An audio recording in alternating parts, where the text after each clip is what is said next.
Hi, everybody. Dugraz here with Dugraz Reports. Is Aeroplan the top transfer partner for credit cards like Chase and American Express? Aeroplan being the rewards program for Air Canada. On this video, I'm going to try to answer that question.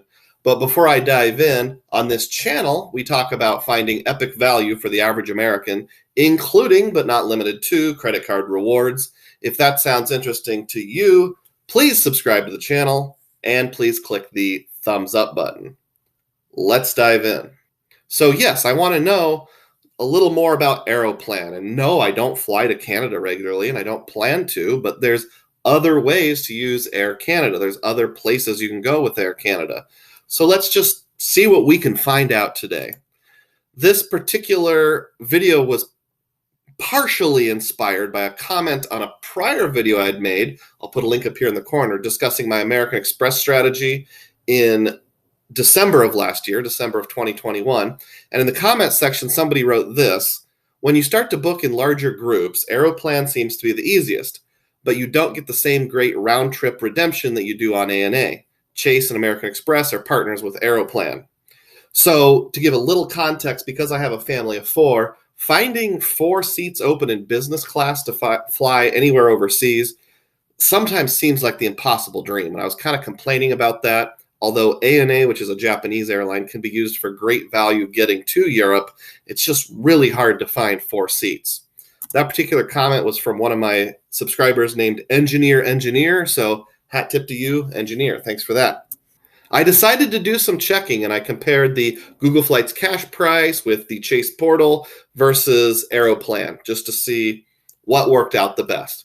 And most of my travel thus far has been domestic economy. In fact, with one exception, it's all been domestic economy. So picked out a few examples. Let's say you're going from Chicago, Illinois to Savannah, Georgia.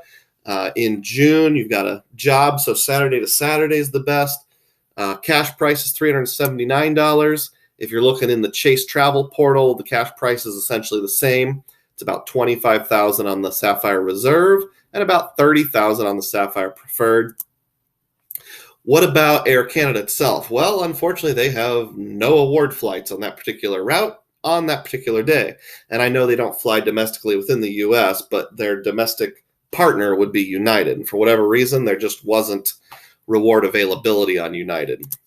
So if you are willing to change dates, and instead of flying from a Saturday to Saturday, from a Monday to a Wednesday, like a week and a half later in the month, you can get there, but you'll notice that you have 2 different layovers on your way there, and that would be 20,000 points plus $53 Canadian, which is about $42 US.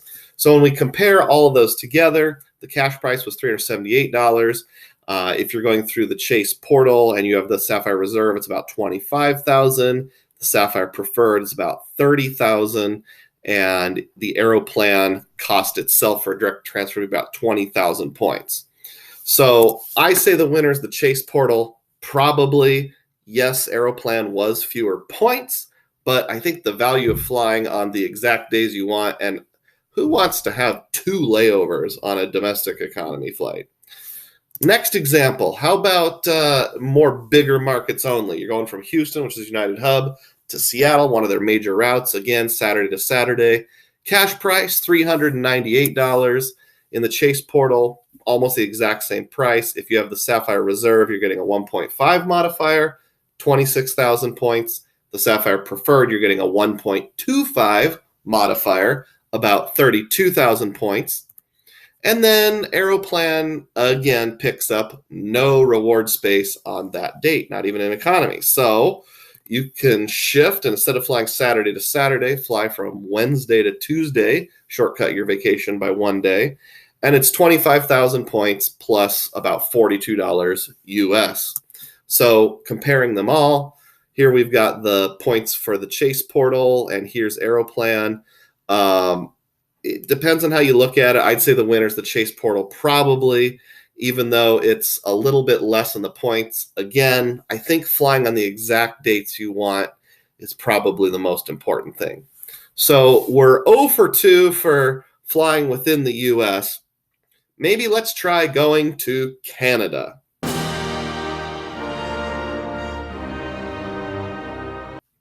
and we'll see how that goes. So if you're flying from, say, Orlando, Florida to Toronto, Canada, same dates, Saturday to Saturday, June 4th through 11th, economy ticket, $310 is the cash price. Now we're flying on Air Canada itself.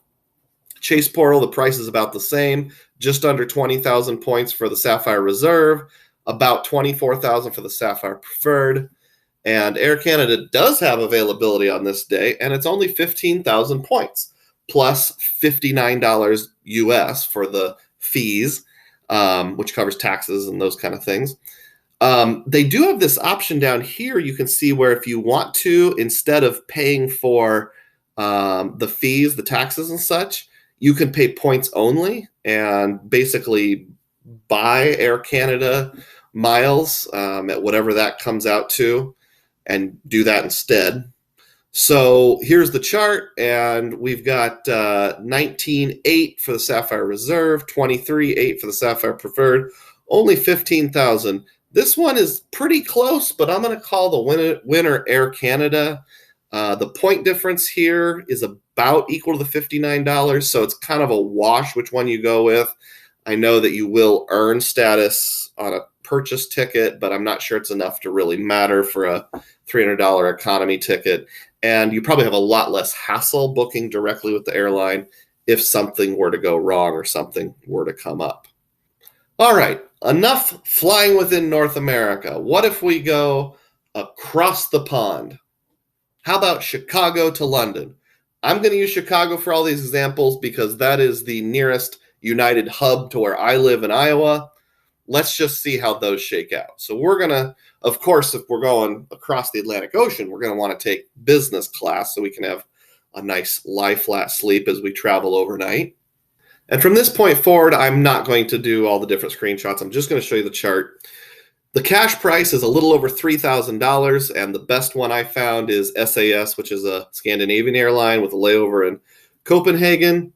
We're going round trip here, by the way.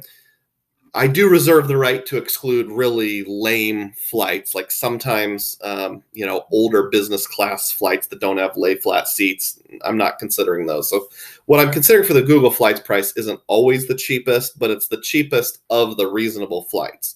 If it's something that has like a quadruple layover of multiple days, I'm not going to count that either.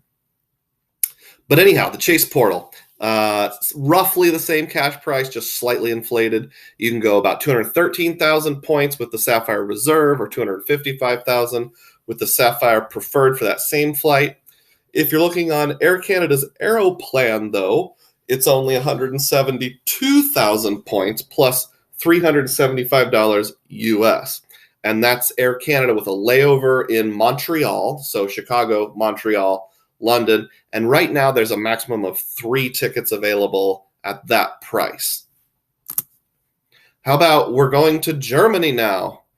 Frankfurt, Germany in business class. The cash price is $2,985. Chase Portal has the exact same cash price, 199,000 points for the Sapphire Reserve, 138,000 for the Sapphire Preferred.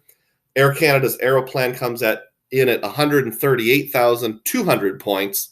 I guess in my mind, 199,000 points round trip per person is just, no, that's not even an option. It's got to be down in that, 130s at the most. I'd really prefer less.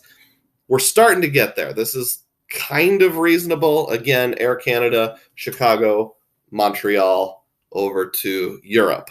I would consider doing this. Maybe it's a little on the expensive side, but there might be some extenuating factors. Hang in there. Number 6. Now we're starting to get creative. I noticed that depending on which city you fly into, you'll save money versus flying back.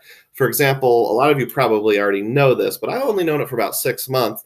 Flying from the U.S. to Great Britain is pretty cheap. You're not going to have a lot of fees, but if you fly from anywhere in England, especially London, to the U.S., you're going to get hit with massive taxes and surcharges. So how about we do something of an open jaw type trip? We go from Chicago to London on July 9th. We come back Brussels to Chicago on July 28th.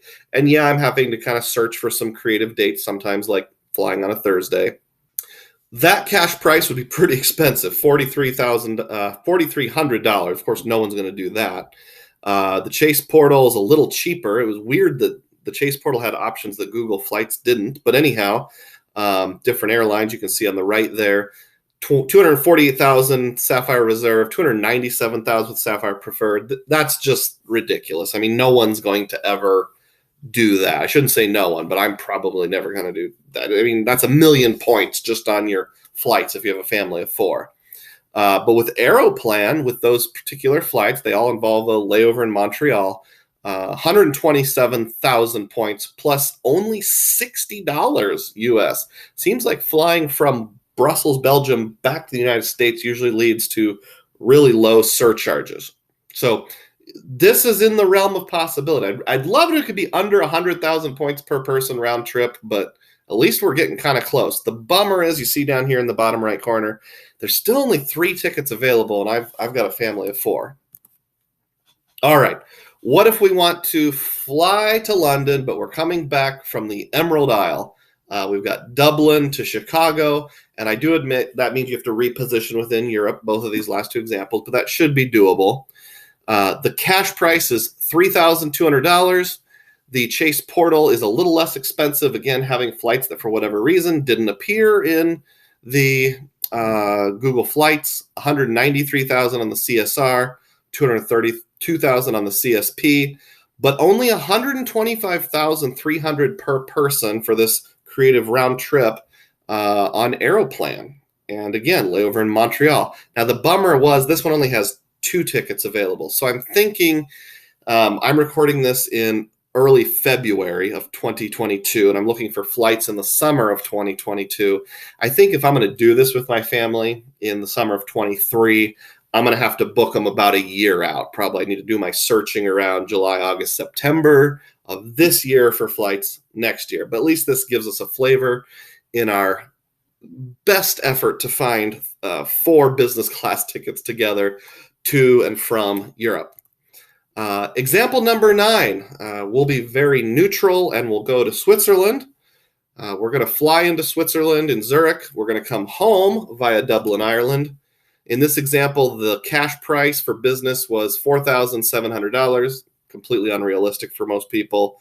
The Chase portal was a little cheaper, and you can get it for about 257,000 points with the Sapphire Reserve, over 300,000 points with the Sapphire Preferred. That's not doable for most people either. But Aeroplan was down all the way down to 135,800 points, plus a mere $77 in fees US. And again, if you look at the bottom right here, it was Air Canada with a layover in Toronto. There were 3 tickets available on the way there, and 4 tickets available on the return trip from Dublin to Chicago. So close to getting 4 business lie flat seats, round trip to Europe. Close. I think I can get there. I just unfortunately didn't find a set of 4 there and back for this video. So what are some miscellaneous considerations to think about with Air Canada? Well, for one thing, they have 3 different major transfer partners. American Express, Chase, and Capital One are all transfer partners. And that's a big deal because a lot of times I have enough points to do what I want among the 2 different programs, Chase and American Express, but not necessarily enough to do what I want as a standalone. So being able to transfer in from both Chase and Amex and Capital One is a really big deal. That's awesome. Another awesome thing is that they have family rewards or points pooling. So basically, they let you mix your points together with other family members. Here's some details on their family sharing. And as far as I can tell, there's no fee for doing it. It says here up to 8 family members can join in. All points earned by members are added to the shared balance. If one person has status or redemption privilege, everyone gets those same redemption privileges. If someone in the group has the Aeroplan credit card, they all benefit from that preferred pricing. And I'll come back to that more later. So like if you had 4 family members, they would all need their Aeroplan account to transfer from Chase or Amex or Capital One to them. But then once it's there, they can be pooled together and used collectively. That is also a really big deal for me because sometimes One person might have enough points, but maybe not everyone. Here's an example from my personal life. I have 4 players. I'm player 1. My wife's player 2. Players 3 and 4 are my parents, who let me kind of piggyback on their rewards. So with Chase, I have 400,000 points. My wife has 22,000. My dad has a mere 3,000. With Amex, you can see as it's broken out there, over 500,000. So put together, we're getting pretty close to 1 million points. But if there isn't pooling with Amex, you can't combine points within Amex. With Chase, you can, but like within Amex, this 74,000 is on its own. This 300,000 is on its own. This 150,000 is on its own. So if you needed, say, 125,000 points to buy a ticket here for one person, those extra 25,000 points would just be wasted. You can't put it over here. But what I could do is basically send my Amex points to Aeroplan, my wife's, my mom's, and then once they're there, we can pool them together and use them however they need to be used for even other family members. That's awesome. Just to mention that they have lie flat seats for all their overseas business flights if you're flying on Air Canada Metal. Now, if you're using it for United or Scandinavian Airlines or something like that, I'm not as sure. But at least if you're flying with Air Canada's proprietary flights, every single business class seat that crossed the Atlantic Ocean was a lie flat seat, as far as I can tell. And they also have guaranteed availability. Now, I did put guaranteed in quotes. What I mean by that is if there is a business class seat for sale on Air Canada, not on their partners, but on their own proprietary flights, you can always buy it with points. Now, that just guarantees that you can buy it with points. It doesn't guarantee it's going to be cheap. So here's an example from Chicago to Amsterdam, where I put in 4 adults, and it was almost 1 million points. So 250,000 points round trip per person is a lot. So just because it's guaranteed available doesn't mean it's going to be guaranteed affordable, but at least, in, I don't know, a really extreme situation, you can get there. I've also noticed when I'm searching their prices, like I'll put in 2 adults and like a one-way ticket might be 68,000 points. And then I put in 3 adults and it'll jump up to like 72,000 each. So it seems like when you cross thresholds of from this many people to this many people, it's not like the first 2 people get their original price and the third one is at the higher price. All 3 or all 4 are now at the higher price. And that's why earlier when I was talking about like, I can't find 4 tickets. I mean, I could, just the price got utterly ridiculous. It went from 125,000 round trip up to $250,000 round trip each or something like that. So I'll keep digging, see what I can find. What about transfer bonuses? This is expired, but hat tip to frequent miler. September 1st of last year, for just the month of September, American Express had a whole bunch of transfer bonuses, and one of them you can see down here was a 20% bump on Aeroplan. So 1,000 points became 1,200. So, 20% savings. Obviously, most of these round trip are over $100,000, 100,000 points. So with that 20% bump up, you're saving 20,000 points per person. And that would be 80,000 points overall for a family of 4, which is a really big deal. Now, obviously, that was temporary. It's expired. Will it come back? I think I saw like 4 out of the last 5 years, there was a transfer bonus of 10, 15, or 20%. So it's not guaranteed, but we can hope. What about the Chase Aeroplan credit card? That adds a little extra spiciness and flavor into things. So with the Aeroplan credit card, the sign-up bonus has 2 flight certificates worth 50,000 points each. That's 100,000. You get 3x on grocery stores, restaurants, and dining, and Air Canada purchases made directly. You get 500 bonus points for every $2,000 you spend in a calendar month. You also get elite status. You get 25K status, which is sort of like their entry-level preferred status for the year you sign up and the following year. And if you spend $15,000 in a year, you maintain it. So Frequent Miler wrote this post last year about the Aeroplan credit card. And one interesting feature is discounted award pricing. It says the cardholder will often see lower award prices than those without the card.